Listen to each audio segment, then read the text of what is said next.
This court sentences you to 200 years in prison. For organizing years of fraud, extortion, and crimes committed against multiple vulnerable victims. The judge's voice was steady, cold, certain. She did not look up from the documents in front of her. This court sentences you to 200 years in prison.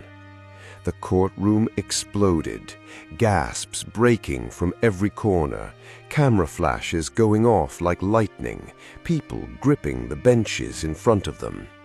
The man stood at the defendant's table, tall, prison uniform, face covered in tattoos, expression completely empty, no fear, no regret, no reaction at all. The people in that gallery looked at him the way people look at something they cannot believe exists. Fear mixed with fascination, the kind of silence a person creates just by standing in a room. And then, from the very back of the courtroom, a sound. A chair scraping the floor. A small voice, shaking but standing. "Your Honor." Every head turned. An old woman, standing alone in the back row. Simple clothing, white hair, hands gripping the bench in front of her to steady herself. She looked directly at the man in the prison uniform and said 3 words that stopped that entire courtroom cold. "I forgive him." Silence. The kind of silence that happens when something occurs that nobody has a category for. Even the prisoner looked up. Years earlier, he was not feared. He was just a boy, poor, angry, ashamed of both. Growing up with nothing in a world that seemed to have plenty for everyone except him had done something to the way he saw people. People were either above him or below him, either a threat or an opportunity, nothing in between. By his 20s, he had built something, not anything good, but something, a network, sophisticated, calculated, targeting elderly people who trusted too easily because they grew up in a time when trust was reasonable. Fake investment opportunities, fake emergency calls, false promises delivered by people trained to sound exactly like someone you should believe. People lost savings they had spent 40 years building, lost homes, lost the retirement they had earned and counted on. Some never recovered, not financially, not emotionally. His name spread. His face became known in ways that made people lower their voices when they said it. And eventually, the way it always eventually does, it ended. Police, evidence, arrests. And now, the whole country watching a sentencing that nobody expected to feel anything other than satisfaction about. Where are you watching from right now? Drop your city or country in the comments. I would love to know where this story is reaching. The judge looked at the old woman over her glasses. "Do you know this man?" The old woman nodded, once, slowly, and then she told the courtroom something nobody in that room was prepared to hear. Years ago, she had worked in a community kitchen in the older part of the city.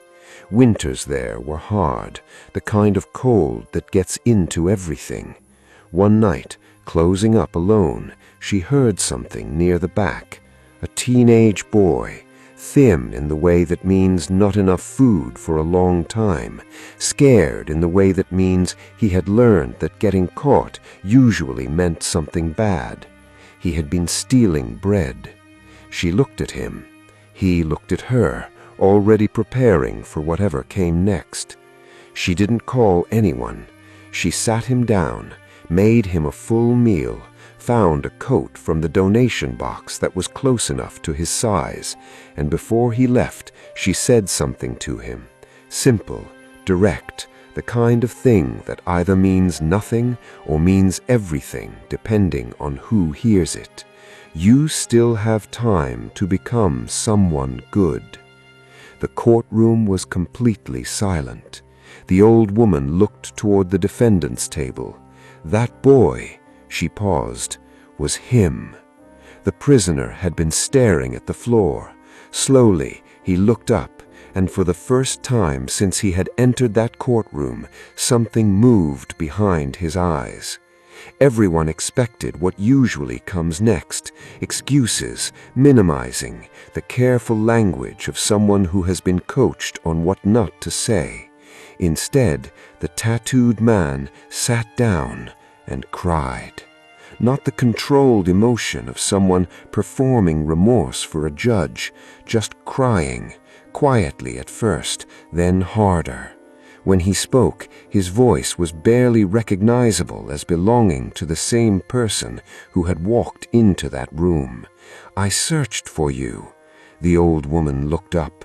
"When you moved, I couldn't find you.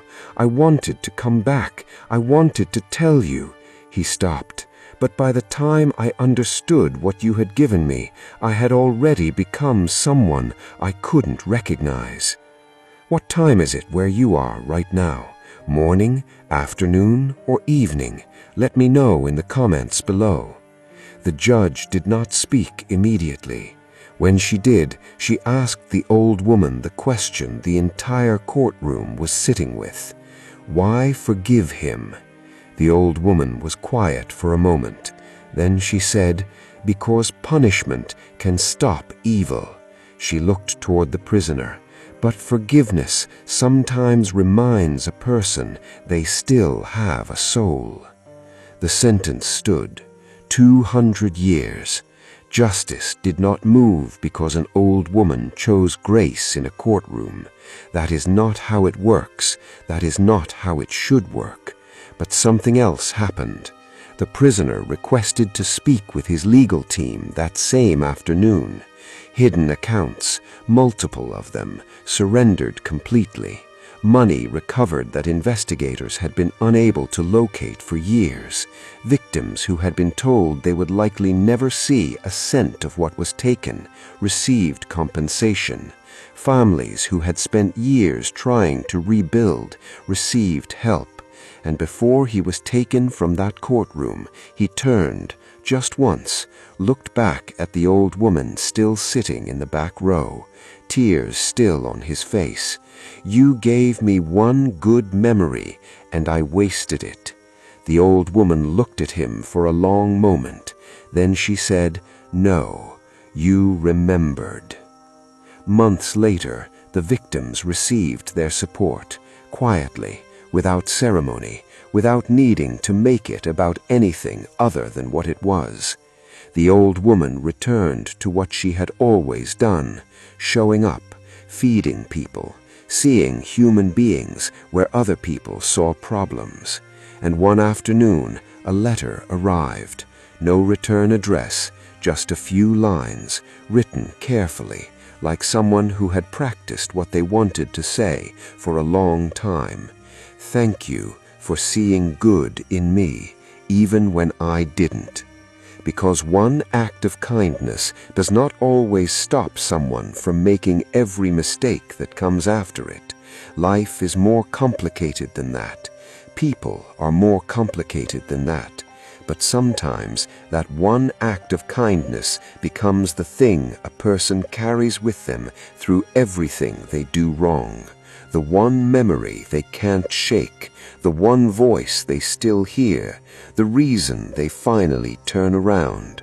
You never know which moment of yours someone else is still carrying. Be careful with people. Be generous with people, because the boy stealing bread in the cold and the man crying in a courtroom 20 years later were always the same person, waiting for someone to see them that way. If this story moved you, drop a heart in the comments right now and follow for more stories like this one. Share it with someone who needed to hear this today.